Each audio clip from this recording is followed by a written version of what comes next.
We've got just a little bit longer on this mild weather before things start to really cool down for us. The good news is it'll be brief, but the other side of this is these are actually temperatures that are going to be pushing a little closer to normal that we'll see over the next 2 or 3 days.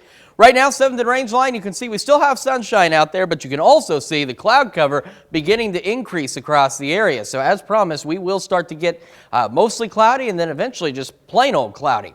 MoDOT camera at I-44 and range line looking good so far. As we always say, if the cars are moving, then that's a good sign for sure.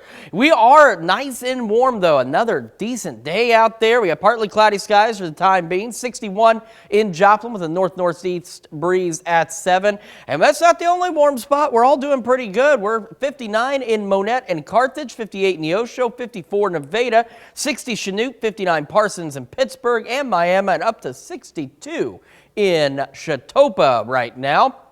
Still on track for a high of about 63 degrees today. And again, as we head to the 2 o'clock hour, you see we switch those mostly cloudy skies.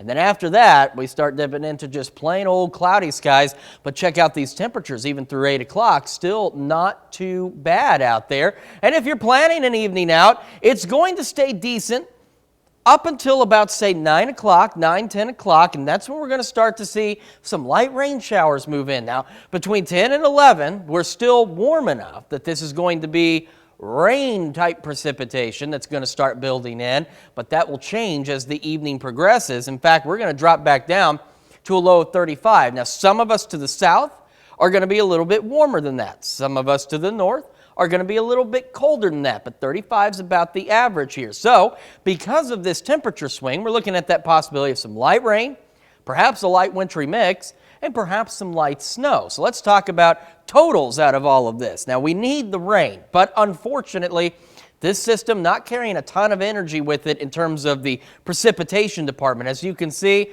best we can muster is maybe 1/10 to 2/10 of an inch of rain. We're all going to get a little something, but it's really not going to be enough to make a difference. However, the flip side of that coin is snow totals are going to be relatively low.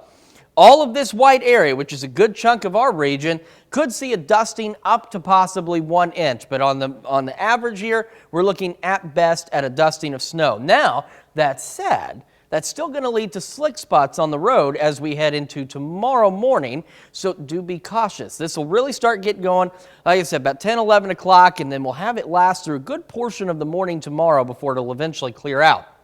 However, there's another element that's going to be a part of all of this.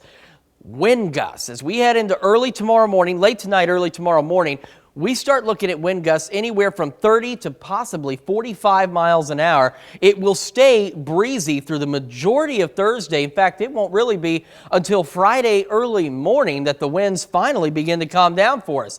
We're only up to 41 tomorrow. Now, you factor in a 40-mile-an-hour gust, and we're looking at wind chills that could be back in the upper teens and lower 20s. We're 41 Friday, and then we do eventually start to warm up once again to above normal as we head into the start of next week. In fact, as you can see, through next week, we hold on to the 50s. Now, we have a few additional stray shower chances Monday, Wednesday, and Thursday, but otherwise, we go back to being about 10 to 15 degrees above normal. So just a brief return to normal, so it's going to feel really cold out there for 2 or 3 days, and then it'll be mild again.